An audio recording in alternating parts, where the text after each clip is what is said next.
All right, welcome to the SnydeReport. I am your host, Gary Snyder. That's my daughter slamming the microwave over there, if you heard that. Thank you, Emily. Unfortunately, my very, as you put it off air, homey podcast studio is also our family room. So we have the... It's what you call authentic, Gary. Very authentic. We have the kitchen over there, and then we have Charlie Brown going in the background up there. So, and then Bridget, I think, is down there. So we got a lot happening here in this little bit of space. So, Senator, how you doing? Gary, I'm doing well. All things considered, I'm going to be turning 70 in December, but most of the parts seem to still be working. A little slower than maybe before, but I'm doing well. Been kind of slow for you. Nothing happening in your life, is there? Yeah. You know, I've concluded after the last 3-4 weeks, I was getting around the state some, and I remember Beau's in Montgomery County tonight. They're having their county dinner over there, and he was down in Henry County, I guess, last night. So he's getting around. But I've concluded, politics is a young man's game. It just is. I'm getting a little more tired than I used to be, but it's great to see so many friends and just go across our state. What a great state. And things have been pretty busy, I think, for reasons you understand. Well, I graduated from Frankfort High School. So Montgomery County was the home of several of our football foes, which I believe North Montgomery is. Crawfordsville in... I think it is. So yeah, it was in Lebanon, the Lebanon Tigers. That's not in Montgomery County, but yeah, Lebanon's Boone County. Boone County, but yeah, Wabash College is in Montgomery County, isn't it? I believe it might be. Yeah, I need to learn. My geography is, well, it's probably more than it used to be, but still not where it needs to be. So I every once in a while I'll get a county, and I'm like, really? That's in Indiana? I have to go look it up. The latest one being Switzerland County. Yep, Switzerland, Ohio, Dearborn. That's a great little part of our state down there, close to the river, pretty along there. And Madison and Jefferson County, which is just next door. Back when we were celebrating the bicentennial as a country, they named that one of the quaintest or most beautifully preserved communities in the country. So that was nice to get that distinction for the good people of Madison. And they got a big regatta down there with those big race boats they get out on the river. They have that every year down in Madison. Those people are crazy. It's it'll get your heart rate up. Yeah, and our good friend Terry Gooden's down from that area. So Terry hails from that part of the country. Him and his cattle farm down there. It's still waiting. If Terry, if you're listening, which I know you are, at some point, still waiting on that gift basket to come in.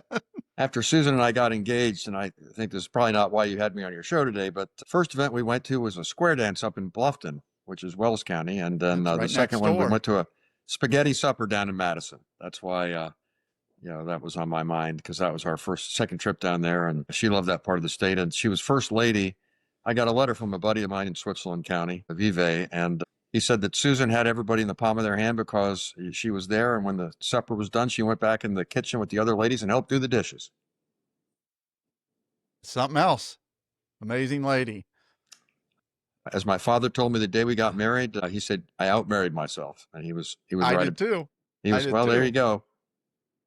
Pepper standing over there watching, making sure I don't say anything bad and ready to throw something at me if I do. Hi, Pepper. Well, we wanted to bring you on because your son, rightfully, Beau, has announced he's running for Secretary of State. So he's making his rounds, as you mentioned. He's hitting the dinners, and he's doing his interviews, so everyone's going to hear from him quite a bit. But I thought that it would be great to get your perspective. You've been through the political wars in your lifetime, winning more than you lost, but you did lose one. And so I wanted to get your thoughts as Beau makes his announcement and starts off on his own political career. Well, as you can imagine, Gary, I've got a lot of emotions about this. The first one is that I'm proud of him. This is not something I urged him to do. As a matter of fact, I must ask him 20 times, are you sure this is what you want to do? I mean, it's so nasty these days, particularly online, and people just lie and make things up. And it's just so partisan these days. And it just kind of mean sometimes. And who wants to see their child subjected to that? He's a very able young man, Gary. He's got a good education. He's got his military, as you know, and he could have done a lot of things with his life. But I'm proud of him. I mean, he could have, made money, been comfortable, all that kind of thing. But he's decided to step into the arena and put up with all the stuff that goes into politics these days for one reason. He wants to help our state and country and his fellow citizens make the most of their lives. And, he's my son and I love him, so I obviously can't be objective. But if his name were Smith and not Bayh, I'd still look at him and say, that's the kind of young person we need getting involved in public life. This is the kind of thing that we need to move our state and country forward. And so I'm proud of him, but, politics is just, back in the day, they said it ain't being bag. Now it's like you got to put on a asbestos suit and walk through an open sewer or something. It's so nasty out there. You do. But I told him, I said, buddy, I said, son, if you're going to do this, got to be prepared for, all the lies that they're going to tell. And they are. I mean, it's out there. But I told him, but the good news, all you got to do is tell the truth. And he's going to do that. And I think that will stand him in good stead.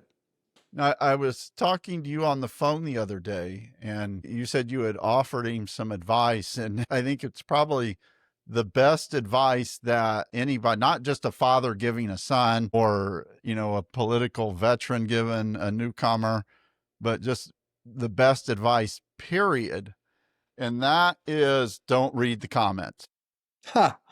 Yeah, I made that mistake back when I was in office, and it used to drive me crazy. But it's much, much worse today. It's because, these things here super empower everybody who's got a chip on their shoulder, angry or hateful or just whatever. And so, yeah, I think the happiest people are the ones who just don't pay attention to that stuff. But, young people these days, they like to get on there and look around. So, yeah, my other bit of advice to him is do what's right. Do what you think is right, and the politics will tend to work itself out.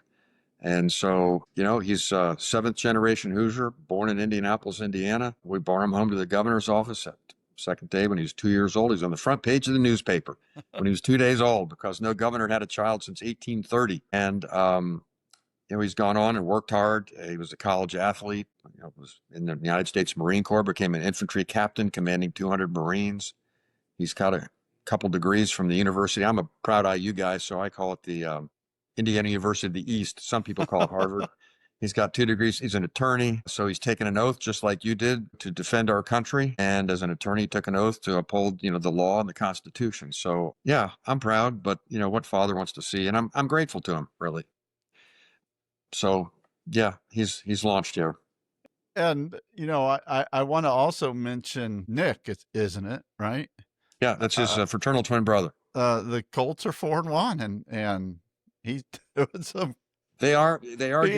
He's not underneath center, but boy, it's great to be associated with that organization right now.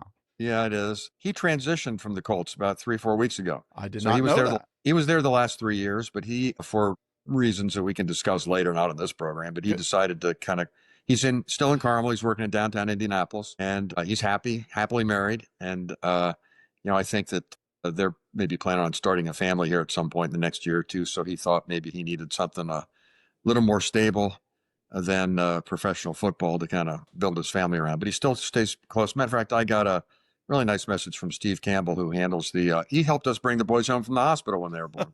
And he now handles public affairs, communications for the Colts. And he sent me a nice text today and said they miss Nick around the building. So we're big Colts fans, always have been. As a matter of fact, our boys, we've got footballs with their weight and length and birthday with the Colts painted on it from when they were born. So they've been Colts fans. What year were they born? 1995. Okay, so the Colts have been here about 11 30. years in. He's going to be 30, which is mind-boggling to me, on November the 8th. Do you feel old? Sometimes, yeah, I do. As I said, I'm going to be 70, and I'd like to think I'm a youthful 70, but I guess I'll let other people judge that. But it's 70's the new 40, right?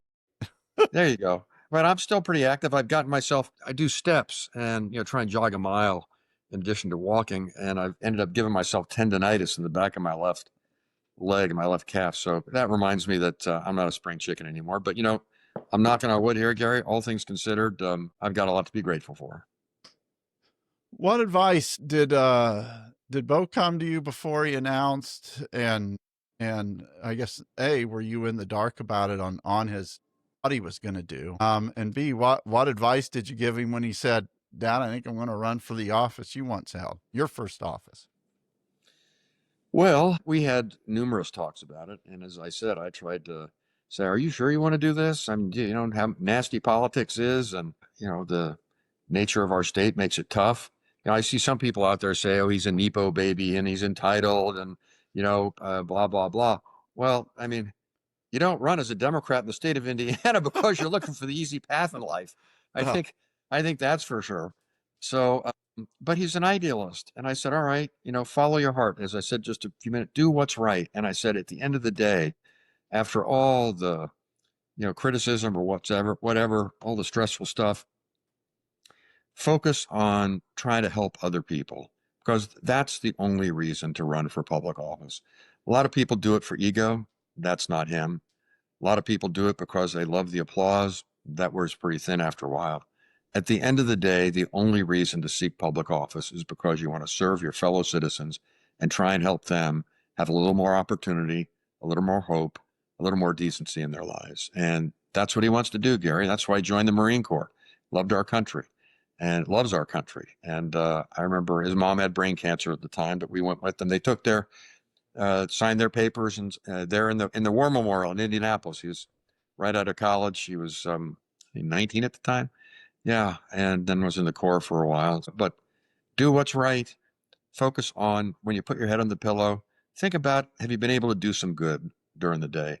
And that's one of the reasons I'm sometimes asked, if I had to pick one thing, what would I point to is that I'm proudest of? And I would say the 21st Century Scholars Program, because it's not uncommon for a young person, or sometimes now it's been there long enough, even a little bit older person, to come up and say thank you because they had a chance to go to college and they've gone and made something with their lives. And that's a wonderful thing. And that's what public service should be all about. Can you hold through a break, Senator? Yes. You're listening to the Snyder Report. I'm Gary Snyder. We'll be right back.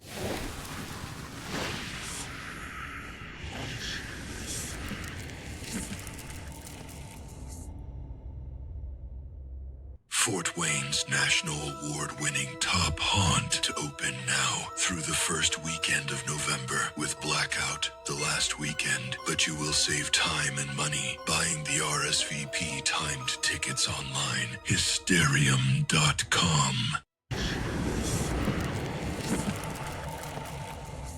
Hey, I'm Beau Bayh. I'm a 7th-generation Hoosier, and I served our country as a captain in the United States Marine Corps. And now, I'm running to be our Secretary of State, to take on a corrupt office and fix a broken political system that doesn't serve us. The Secretary of State's office is exactly what's wrong with our politics. Instead of serving Hoosiers, that office has been used to cut backroom deals with our tax dollars, handing out perks to politicians and their insider friends. Hoosiers work hard for our money. It's being wasted. There is no accountability. We deserve a Secretary of State that works for the people, not himself. So here's my plan. First, accountability for every tax dollar. I'll call out corruption, wasteful spending, and government abuse wherever we find it. Second, I'll oppose taxes that are crushing working families. Third, I'll make sure elections are secure and fair. Fourth, I'll support thousands of new businesses that create jobs and fuel our economy. I'll serve just one group, you, the people, and I'll have one goal, the common good. I know what we're up against. The Secretary of State has a pretty good thing going for himself and his buddies. They won't give that up easily. But I'm a Marine, and we don't run from a fight. We're all sick of self-serving politicians dividing us for their own benefit. Enough already. It's time to come together and focus on what unites us, our families, our faith, and our future.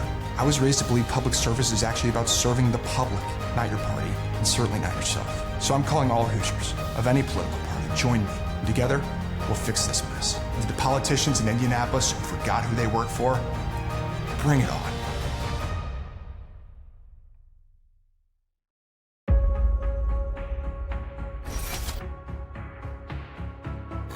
All right, this is the part of the SnydeReport where we thank our sponsors, and we have a growing list. So let's start with Robin Winston. Robin has been there when we first sent out our first email, 147 subscribers.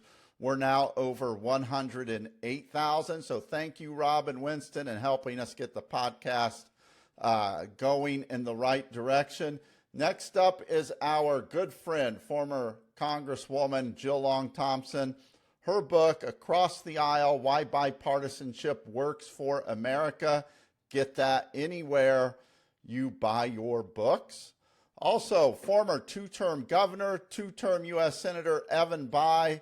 Evan has been a sponsor of the newsletter, now jumps on board with the podcast. Congressman Andre Carson. Congressman Carson has been there from the start. We're glad to have him over here on the newsletter now. He needs your help to win re-election next year, so make sure you support Congressman Carson.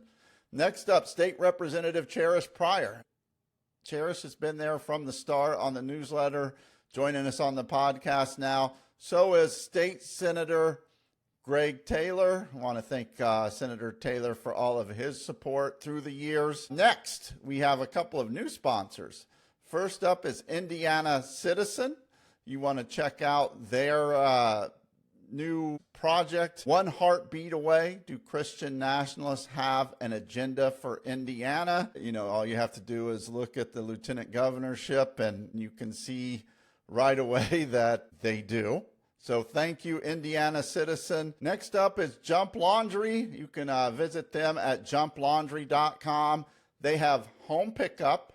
They do your dry cleaning, wash and fold with, I might add, no judgments, and next day service. So if you're in a crunch for time, you don't want to do your own laundry, get a hold of Jump Laundry at jumplaundry.com or at 317-740-5011.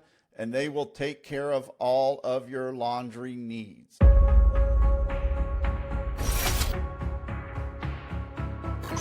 Washington politicians came to Indiana to get us to cheat and redraw our legislative maps. They want you to spend millions so they can rig the system and silence your voice. Hoosiers play fair. We don't need their meddling. We need our elected officials focusing on what we need most, making our lives better, lowering taxes, and bringing down the cost of energy and groceries. So tell your legislators, don't let Washington insiders rig our elections. Solve real problems and earn our votes. Welcome back to the SnydeReport. I am your host, Gary Snyder. That getting a drink right there is the former senator and governor. I'm getting a drink, but it is water. Evan Bayh. You know, I should probably drink water, but, you know, I don't drink alcohol. I don't smoke. My two, I guess, vices, if you will. Number one, ice cream. And number two, zero sugar A&W. You got to like that. There was a long time in my life where I really had an addiction to a Diet Dr. Pepper. I used to drink those things all the time. But by the way, I should have mentioned at the top of the show, Gary, I really appreciate your having me back on and giving me another chance, because you can imagine how I felt when you told me that more people had viewed my son's interview with you than viewed me.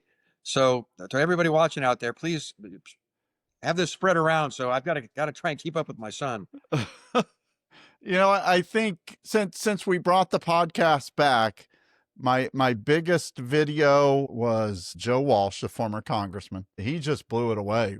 And I don't really know why. I mean, I know why, but he's very, very excited about whatever he does. Governor Andy Beshear would probably rank second. And then I'd have to say probably Beau. Wow. And we've had some pretty, Colin Allred was up there, Beto O'Rourke. So, Beau and Governor Beshear's had a nice conversation. And Andy's a good man and a good role model. What a great governor down there. I mean, yeah, he really is. And there's a model for us too, Gary. You know, people say it can't be done in Indiana. Well, Kentucky's at least is redder. But he's a good man, a decent man, common sense, kitchen table issues that people care about, that resonate in people's daily lives. And, you know, we take that path. We can win in Indiana, just like, let's put it this way. I'm appealing to our natural Hoosier competitors out there. Heck, if they can do it in Kentucky, I mean, come on. We can. Come on, man. Here in Indiana.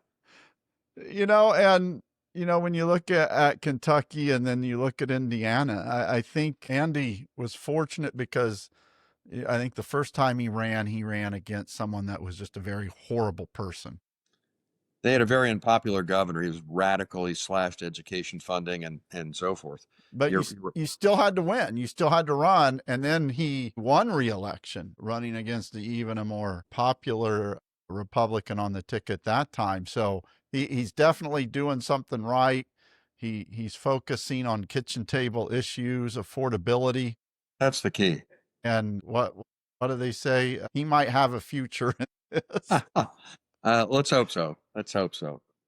As you've seen the start of Beau's campaign, he announced Monday. I thought it was just a phenomenal launch. Your thoughts so far as he starts down this path to the convention and trying to win enough delegates to be the nominee, and then heading towards next November, where he's going to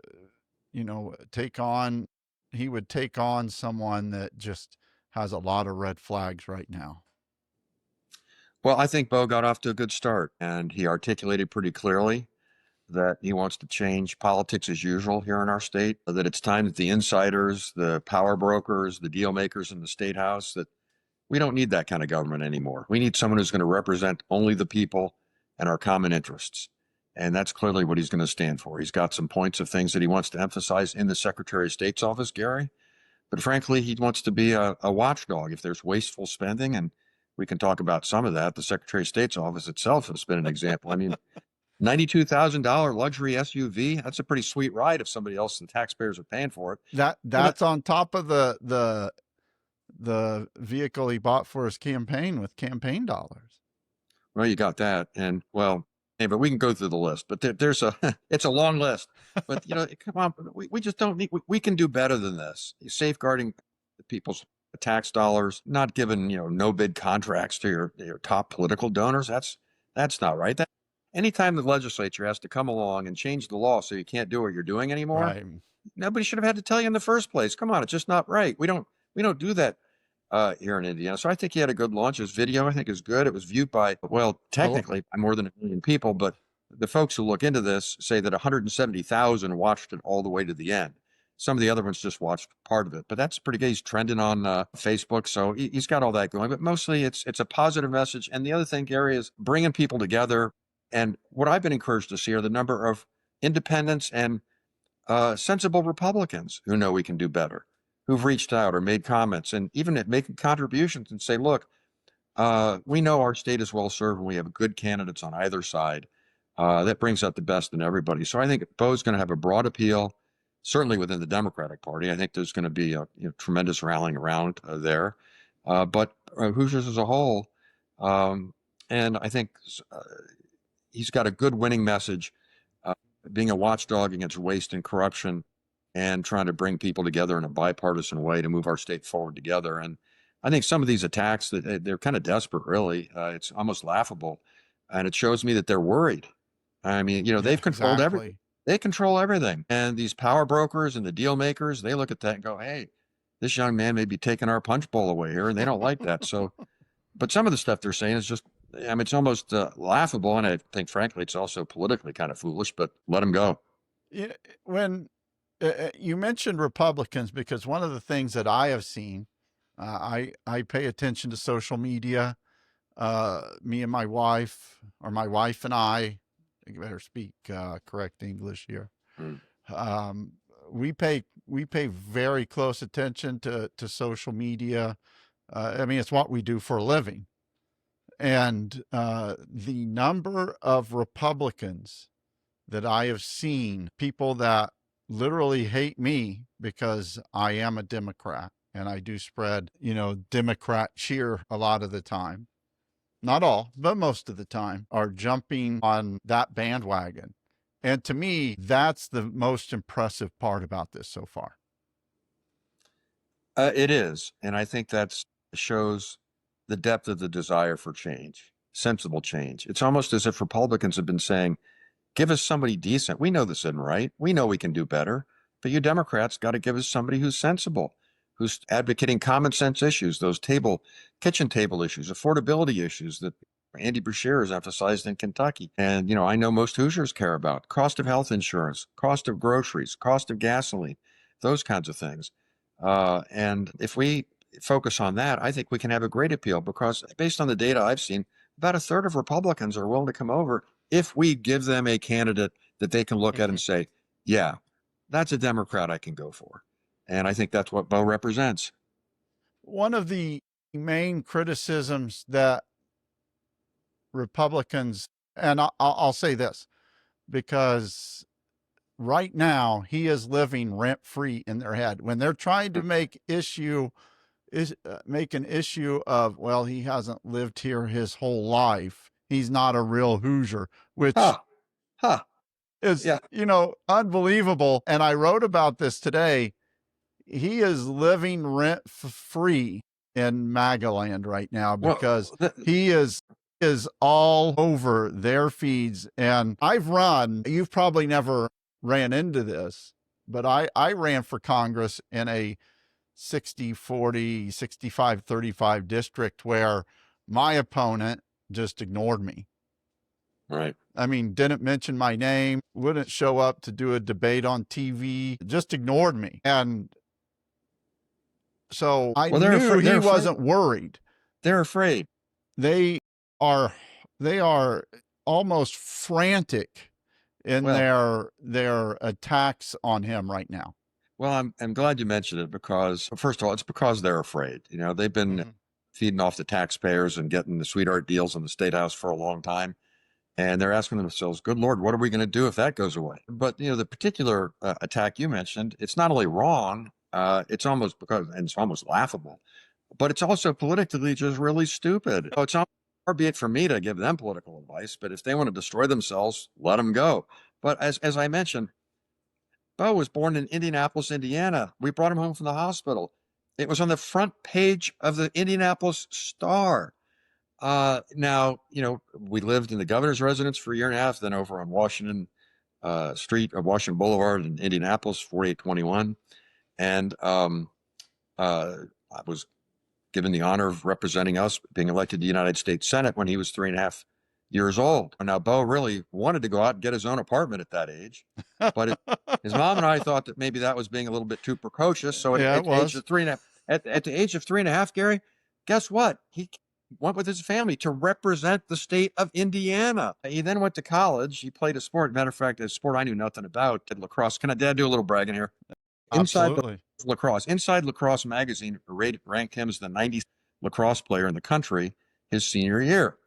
So he was being recruited. First place we went to was Notre Dame, and candidly, Notre Dame's got a great lacrosse program, and Beau just wasn't good enough to be recruited there.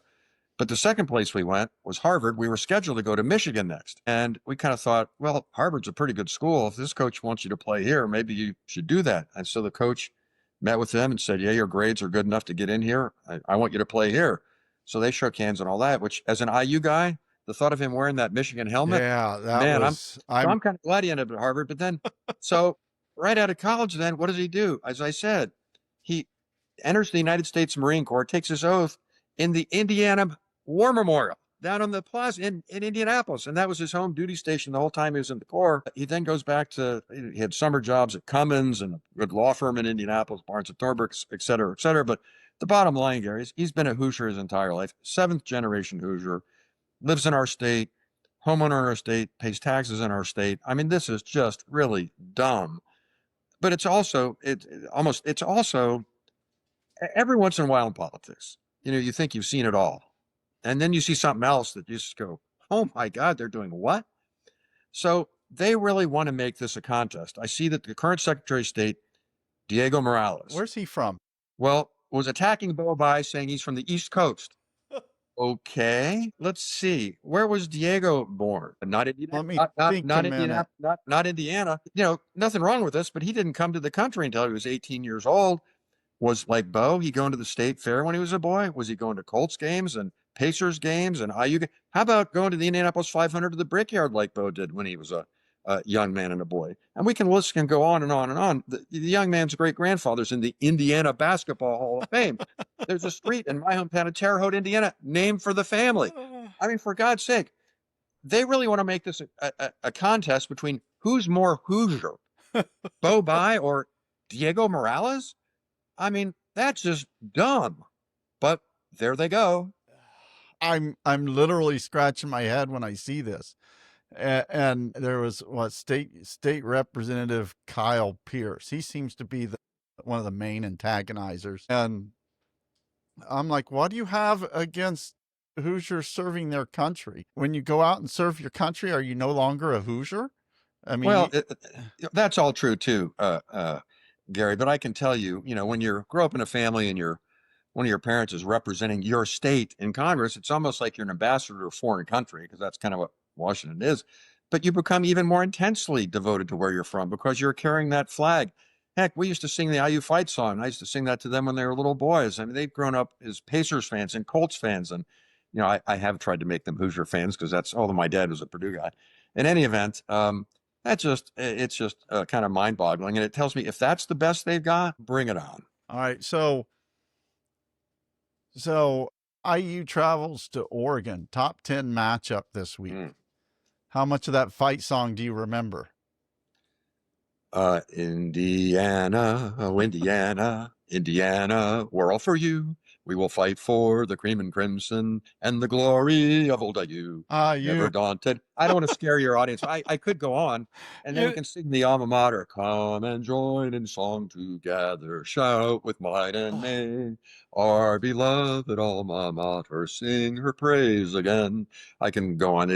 My brother graduated from that infant hail to old IU. My late brother graduated from IU. And, I grew up, I was born in 68. So I grew up in the 70s and early 80s watching IU basketball. And we had to watch that on Channel 4. I remember the old Channel 4. You had Farm Cowboy Bureau Bob in the afternoon, and were sponsored by Farm Bureau. Was that and that lady pushing the broom and singing, and that's classic. Maybe I'll try to get that. And well, you know how things have changed. You mentioned the big game this Saturday, and go Hoosiers. My first year at IU, we won one football game, and we lost one basketball game. So the best programs come a long way. To me, the top IU football story up until the last couple of years is when IU was playing, I believe, at Ohio State, and they somehow scored the first touchdown of the game, had a 7-0 lead on Ohio State, who was a top 5 team, and Lee Corso called timeout, brought his whole team onto the field, and had the news people take a team picture with the scoreboard in the background with them beating Ohio State 7-0. The coach should have gone into politics. And so that was the top IU football story for me up until the last several years. So we root for all the Indiana schools. Usually, I had 2 daughters that went to Purdue, so we typically root for the Boilers when they play IU, but other than that, it's IU, and obviously we're big Notre Dame fans, and we were fortunate to cover Notre Dame football for almost 15 years. So saw a lot of great Notre Dame football games on the sideline and up in the press box. So that was just something else. Well, we've got a lot of great schools in our state, don't we? And boy, if the Hoosiers can win this Saturday, that'll put them right at the top, the bowl contention. Oh yeah. Okay, so as we start to wrap things up here, what are we looking for as we head towards the end of the year and rush to next year's convention? What should Hoosier voters be looking for from Beau Bayh? Well, Beau's going to be very active getting around the state. Like I mentioned, he's going to a lot of the county dinners and that sort of thing. He's up in Lake County meeting with Mayor Gary, Mayor of Hammond, some other. Both good friends. Yeah. So he's really getting all around. Before he announced, he called, I think, most of the mayors, maybe all the members of the state legislature. So he's really doing the grassroots, organizing the grassroots work. Of course, fundraising. plays an important role these days. In my view, an unfortunately large role. But one of the reasons we haven't been successful in recent years is we haven't been able to raise enough resources to get our message out. I mean, you can have the best candidate in the world, and you can have compelling issues like some of the ones we've discussed here, those kitchen table issues. But if you don't have the resources to tell people about it, it's like the tree falling in the forest. You know, nobody hears, and you can't blame people for not voting for you if they don't know what you stand for or who you are. So Beau will be very active doing all that. But I think in the immediate future here, of course, you've got this whole gerrymandering, redistricting thing. Yeah, the JD4 or JD, not JD4, JD Vance coming back to Indiana on Friday to try to twist some more arms. Yeah. You know, and if they go forward with that, that's going to energize the Democratic Party base because it's just wrong. You know, as far as I know, until this push, and somebody do the fact check out there, but I know in our state, I've never heard of redistricting before in mid-cycle before. I'm not sure any other state's ever done it until, You've been governor. What if the president or the vice president came to you and said, we need you to do a mid-district redistricting?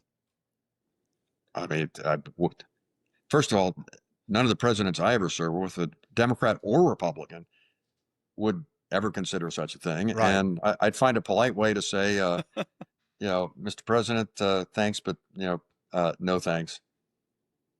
And, Gary, maybe end a note like this. One of the things my son wants to do is to try and increase voter participation and get people energized in a positive way about public service and government again.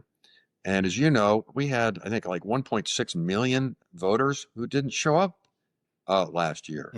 Now, the current Secretary of State looked high and low, looking for illegal voters, found one of them. Yeah. And one illegal voter is one too many. We shouldn't have any illegal voters, period, full stop. At the same time, 1.6 million people so disconnected from our democracy that they don't even take the time to exercise the most basic act of citizenship.